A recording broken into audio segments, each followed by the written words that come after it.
taong eksperimento upang gawing mga incarnate ang mga tao, at baguhin ang takbo ng labanan. Dahil sa mga eksperimentong ito, si Hank Henriette ay nagkaroon ng power of a godly mythical beast, kaya siya ay nakakapag-transform tungo sa isang werewolf at tapusin ang digmaan. Ngunit pagkatapos ng digmaan, na-realize ng bansa na hindi nila kayang kontrolin ng isang taong mayroong power of a god. Naisipan nilang wala ng halaga ang mga incarnate sa lipunan, kaya tinapos sila isa-isa, gamit ang God Killer Bullet. Nagsimula ang Civil War nang malaman ng Northern Union Patriot at Southern Confederation of Patriot tungkol sa isang mahalagang mineral na tinatawag na somnium. Habang ang North ay malapit ng matalo, sila ay nagsimulang gumamit ng somnium upang lumikha ng mga incarnates.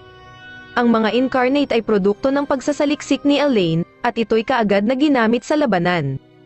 Dahil sa kanilang nakakatakot na lakas at kapangyarihan, nagtagumpay ang North sa bawat labanan, ngunit may nangyari na hindi inaasahan. Ang isa nilang kasama, si Abby na Hydra ay nagsimulang tumapos ng kanyang mga kasamahan sa laban.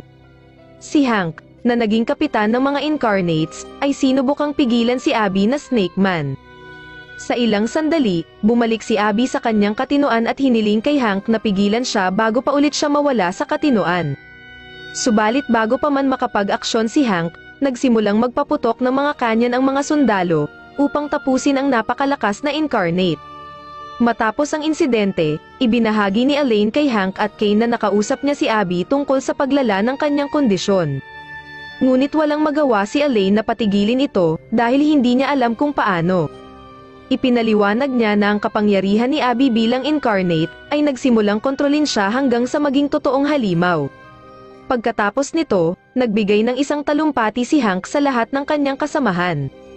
Sinabi niya na hindi sila tunay na halimaw, kundi tao pa rin sila. Inilantad niya na ang nangyari kay Abby ay maaaring mangyari rin sa kanila at bago sila tuluyang mawala sa katinoan bilang mga incarnate, dapat nilang tapusin ang sarili nilang kasamahan. Pagkalipas ng ilang linggo, nagsimulang magmarcha ang mga taga-norte patungong Southern Capital. Dahil sa pagkapagod, ito ay nagdulot sa pagkawala sa katinoan ng ibang mga kasamahan na naging halimaw, at sila ay tinapos ng kanilang mga kapwa-sundalo kahit ito'y labag sa kanilang kalooban. Matapos ng mahabang pakikipaglaban, kinabukasan sila ay nagmarcha patungong Kabisera. Napansin ni Hank na unti-unti nang nawawala ang moral ng kanyang mga kasamahan, kaya ibinalita niya na magpo-propose na siya kay Elaine. Na-surprise at kinilig ang mga kasamahan sa sinabi, dahil matagal na nilang hinihitay na gawin ito ng kapitan. Sinabi ni Hank na ipagdidiwang nila ito kasama nila pagkatapos ng digmaan. Nang gabing iyon, bumisita si Hank kay Elaine at hiniling niya na mag-usap sila sa labas. Ibinunyag ni Elaine sa kanya na tapos na ang digmaan at naghahanda na ang North at South para sa kasunduang pangkapayapaan. Ngunit hindi kasama sa kasunduan ang mga incarnates kahit na sila ay kinikilala bilang mga Diyos ng digmaan. Marami pa rin kasi ang natatakot na tao sa kanila, kaya pagkatapos ng peace treaty, hindi na sila kailangan, at kailangan silang tapusin ayon sa kasunduan ng dalawang bansa. At bigla, binaril siya ni Elaine gamit ang God Killer Bullet. At sinabi sa kanya na lahat ng incarnates ay mawawala sa katinoan at kokontrolan sila ng halimaw sa loob nila. Kapag nangyari iyon, ang mga incarnates ang pinakamalaking banta sa sangkatauhan, higit pa sa digmaang nangyayari. Pinilit ni Elaine na hanapan ng solusyon upang maiwasan na ang mga incarnate ay maging mga halimaw na walang konsyensya. Ngunit ang tanging solusyon na nakita niya ay tapusin ang kanyang mga kasamahan bago sila maging isang panganib sa lipunan, lalo na't siya mismo ang lumikha sa kanila. Sinabi rin niya na masyadong mabait at maawain si Hank sa mga kasamahan, kaya't siya ang unang niyang tatapusin kung kailangan, bago siya pumunta sa iba pang incarnates. Kasama si Kane Madhouse, ang kanilang kababata, ang dalawa ay nagplano upang tapusin ang grupo ngayong gabi ngunit may nangyari. Tinraidor ni Kane si Elaine at binaril siya. Nakita ito ni Hank habang papikit na siya at nakita niya si Kane na humahalakhak bago tuluyang mawalan siya ng malay. 2 buwan pagkatapos, nagising si Hank sa military hospital kung saan sinabi ng 2nd Lieutenant Lisa Rune Castle sa kanya na natapos na ang digmaan at nagkahiwa-hiwalay ang mga miyembro ng Incarnate Squad at karamihan sa kanila ay nabaliw at ipinadala sila ni Kane saan man nila gustuhin. Sinabi rin niya kay Hank na nawawala sina Kane at Elaine simula noong gabing iyon.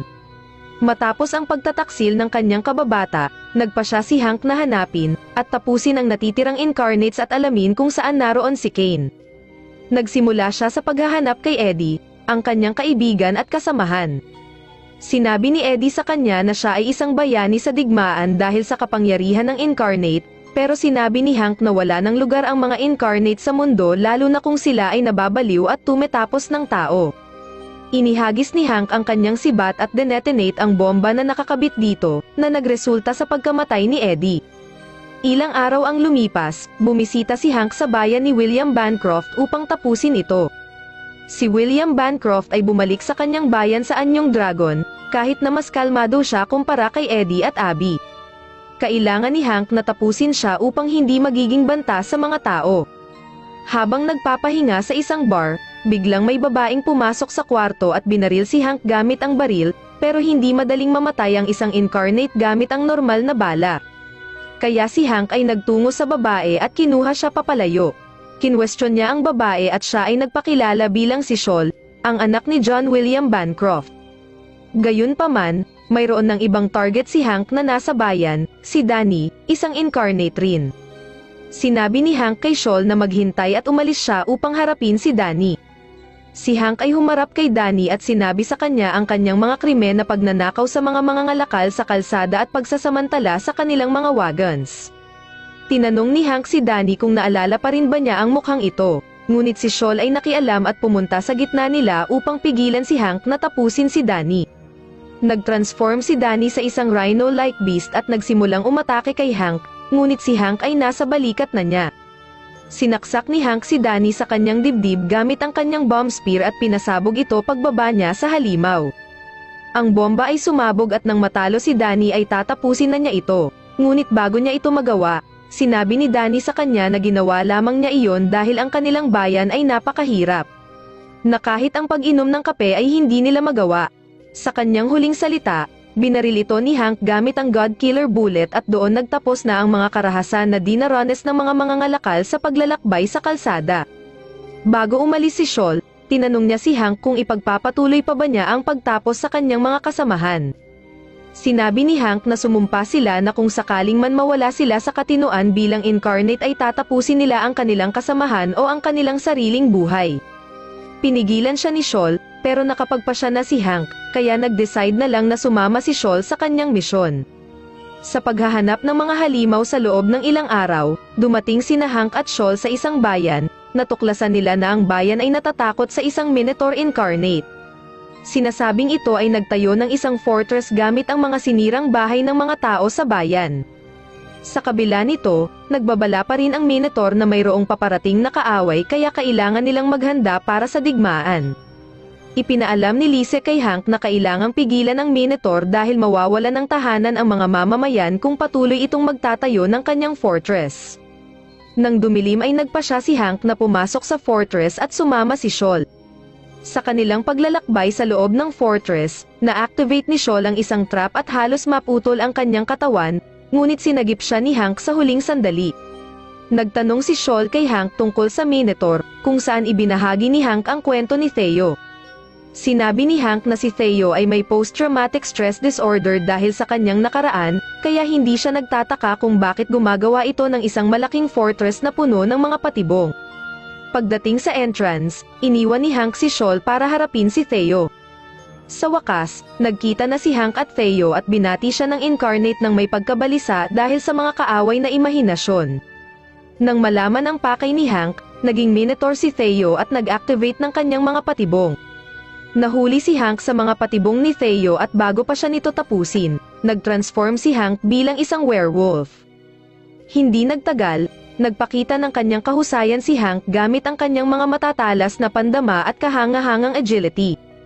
Nang maipit si Hank sa patibong ni Theo at pinatalsik siya sa ere, ito ay kanyang ginamit upang magbigay ng mas mabilis at malupit na claw attack, na humiwa at tumagos sa stone axe at sa bakal na armor ni Theo. Sa kanyang mga huling mga salita, tinapos ni Hank ang kanyang kasamahan ng tuluyan. Makalipas ang ilang araw, sumakay sina Hank at Shawl sa tren papunta sa isa pang bayan, ngunit bago sila makapagpatuloy, pinigilan ni Lisa ang tren at ibinalita na may isa pang mabait na incarnate, na tinatawag na Behemoth at ito'y paparating sa kababagong tayo pa lang na Iron Bridge. Ang Iron Bridge ay nag-uugnay sa north at south, agad na nalaman ni Hank ang mga detalye, sinabi niya ang kanyang plano sa lahat at naghihintay sa pagdating ng Behemoth. Pagdating ng Behemoth, agad silang nagsimulang magpaputok hanggang sa ma-disable nila ang halimaw. Kinabukasan, nagrereklamo ang mga taong gumawa ng tulay tungkol sa matagal na pagkamatay ng Behemoth. Sinubukan ni Shaw na kumbinsihin si Hank na huwag patayin ang Behemoth ngunit biglang may mga pagsabog na nagyari sa gabi na nagpagalit sa Behemoth. Nag-transform si Hank bilang werewolf upang pigilan ang halimaw pagkatapos ng ilang mga atake, nagawa nilang palabasin ang mga bituka ng halimaw at mailagay ito sa trap. Gayunpaman, kahit na nakalagay sa trap, nakatayo pa rin ang halimaw at naglalakad ng mabilis patungo sa tulay. Sa huli, may bahagi ng lupa ang gumuho, at nagpakita ng magandang tanawin sa karagatan. Si Artie ay isang taong hindi gaanong nagsasalita pero gustong makakita ng dagat. Nang makita ng halimaw ang dagat, ay bigla itong bumagsak. Pagdating ng grupo sa ibang bayan, natagpuan nila ang isa pang incarnate na nagpapahirap sa mga tao. Kinabukasan, nakita ng grupo ang mga biktima ng panibagong atake at umamin ang isang bata na nakita niya ang nangyari kagabi. Sinubukan ni Lisa na kausapin ang bata ngunit tumakbo ito. Nang subukan naman ni Shaw kausapin ang bata, nakita niya ang galit na incarnate na gargoyle. Sa kabutihang palad, dumating si Hank upang iligtas siya. Sinabi ng gargoyle kay Hank na ginagawa niya ay isang uri ng katarungan na medyo madugo kaysa karaniwan, ngunit hindi ito tinanggap ni Hank. Nagkainitan ang dalawa at kinailangan tumakas ng gargoyle. Sa hating gabi, hinarap ni Hank ang gargoyle upang tapusin ito, ngunit binaril siya ng gargoyle gamit ang God Killer Bullet. Bumalik siya sa kanyang anyong tao, pero bago nito tapusin si Shaw at ang bata ay tinanggal ni Hank ang bala at sumugod sa gargoyle gamit ang kuko at tumagos sa kanyang dibdib. Ngunit biglang dumating si Kane at kanidnap si Shaw, sinabi niya na kailangan ni Hank dumalo sa isang imbitasyon kung hindi ay hindi na niya makikita si Shaw. Pumunta si Hank sa party subalit napalibutan siya ng mga incarnate. Ang mga dumalo ay pawang mga maharlika at royalty mula sa iba't ibang panig ng bansa na nakikiisa sa adhikain ni Kane, ngunit silang lahat ay tinapos ng mga incarnate. Sinubukan ni Hank na labanan ang mga incarnate subalit napakarami nila at hindi niya ito mapigilan. Swerte naman at dumating ang isang grupo ng mga sundalo na lumaban sa mga incarnate at pinaputukan sila. Isang sundalo ang tumira ng canyon at nagkaroon ng butas sa dibdib ni Kane. Nakita ito ni Hank at sinugod si Kane at sinibat ng harpon ang mukha nito, pagkatapos ay denetonate niya ang bomba. Ngunit napagaling agad ni Kane ang kanyang mga sugat dahil sa kanyang kapangyarihan at binaril niya si Shaw, at nagsimulang bumalik ang mga alaala ni Hank sa pagkawala ni Elaine, ang kanyang minamahal. Dahil dito, naging isang giant white wolf si Hank at nagsimulang magwala sa bayan. Pagkatapos, biglang nawala si Hank matapos ang kanyang mga ginawa. Ilang linggo pagkatapos, natagpuan ni Hank ang sarili na naglalakbay sa Frozen Mountain kung saang bahagi sa Patriot. Habang naglalakad, siya ay bigla na lang inatake ng isa pang incarnate na isang werewolf katulad niya. Hinahanapan siya ng kasagutan ng werewolf kung bakit hindi niya tinanggap ang alok ni Kane at patuloy na pinipigilan ang kanyang sarili na mag-transform sa kanyang tunay na anyo. Ngunit si Hank ay napakahina pa at hindi niya kayang lumaban, lalo na noong maubos ang lakas niya sa pagkaka-transform sa pagiging giant white wolf. Sinubukan niyang tumakas, ngunit naamoy siya ng incarnate mula sa malayo. Ang werewolf ay tumakbo papunta sa kanya at inatake ang puno na kanyang pinagtataguan ngunit nakaiwas si Hank sa atake, at nagawa pa nitong barilin ang werewolf ngunit ito ay nakatayo pa rin at sumalakay sa kanya at nasugatan ang kanyang kaliwang balikat. Pagkatapos makita ang pagiging mahina nito, sinabi sa kanya ng werewolf na hindi muna siya tatapusin at umalis na sa lugar. Sa gabing iyon, natagpuan ng werewolf si Hank sa parehong lugar at hinamon ulit siya. Ngunit sa pagkakataon na ito, nag-transform si Hank sa kanyang anyong werewolf at nakipaglaban sa kanya. Naglaban ang dalawang halimaw ng walang iniisip at walang pakundangan siyang sumalakay sa werewolf. Naalala niya ang kanyang pagbabago bilang giant white wolf at nagbalik siya sa kanyang anyong tao. Sa tingin ng werewolf, kaawa-awang kalaban si Hank at itinapon siya nito, at patuloy na sinisipa ang dibdib. Ngunit ang parehas na mga sundalo na tumulong sa kanya ay biglang dumating, ngunit nahulog si Hank dahil sa pagguho ng bangin. Pagkagising niya, nasa kandungan ni Shawl si Hank at sinabi nito sa kanya na bumalik siya sa kanyang hometown. Sinabi ni Shawl sa kanya na ang kanyang ama na nauna niyang tinapos ay naging isang zombified incarnate kaya tinapos niya ito. Matapos tapusin ang kanyang ama, sinabi ni Shawl na naunawaan niya kung bakit tinatapos ni Hank ang mga incarnates. Sinabi ni Hank ang tungkol sa kanyang mga pag-aalala at pinagaan ni Shawl ang kanyang loob. Hiniling ni Hank kay Shawl na kahit na maaaring maging halimaw rin sila balang araw, kasama na siya, hindi dapat nila malimutan na sila ay tao pa rin at nagnanais na mabuhay bilang tao. Sa wakas, si Hank ay naglakbay at tumungo sa kanyang misyon na tapusin ang kanyang kaibigan at kasamahan sa incarnate. Ngunit ang pag-alulong ng lobo ay nagdulot ng pagkabingi ng tenga ni Hank at tumigil sa kanyang misyon.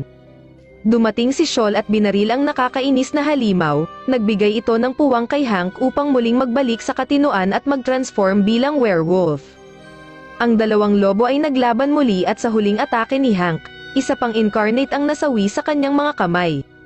Ilan linggo bago ang final battle, si Kane, kasama ang ilang natitirang incarnates at kanilang mga tagasunod ay nagtatag ng bagong bansa na tinatawag na New Patriot, isang hiwalay na estado kung saan ang mga incarnate ay halos katulad ng mga Diyos sa Olympian. Sa bagong banta na ito, nagtayo ang North Army ng isang task force upang sundan si Kane at tapusin ang kanyang kabaliwan ng mga karahasan. Sumali si Hank sa grupo ng mga sundalo na espesyalista sa pagtapos ng incarnates. Sa tulong ni Shawl at Lisa, tumungo ang battalion sa fortress at kaagad silang sinalubong ng mga pana mula sa centaur na incarnate na si Miles. Nag-transform si Hank sa kanyang werewolf form upang hulihin si Miles at dinala niya ito sa isang patibong. Ngunit tumayo si Miles at pinagaling ang kanyang mga tama ng bala. Agad siyang tumakas habang pinauulanan siya ng bala ng mga sundalo.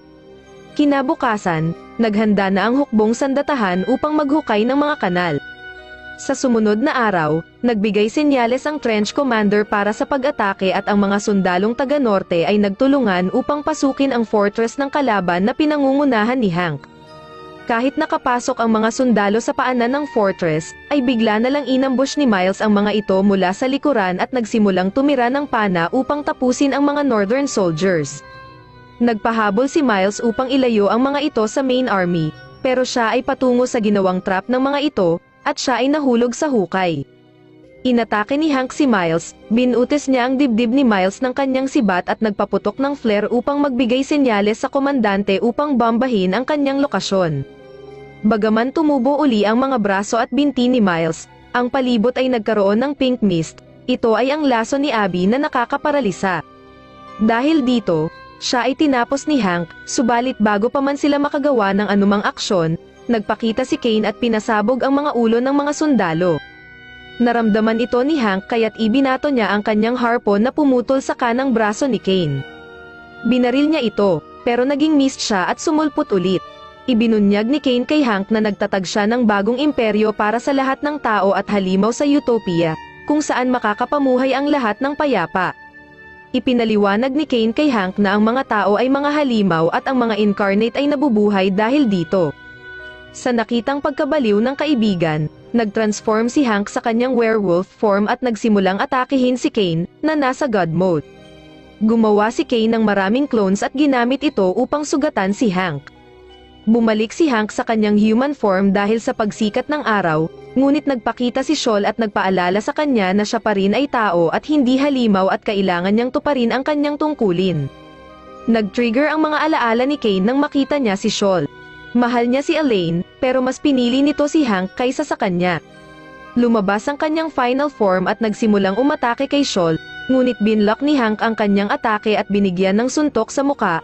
Pagkatapos makita ang bandila ng North Army na nakabitin sa kanilang fortress, tumakas si Kane, dahil sa bagong panganib na paparating sa kanluran, umalis sina Hank at Shawl upang maglakbay at hanapin ang mga magical beasts at tapusin sila bago pa nila isunod ang buong kontinente sa isang malaking libingan.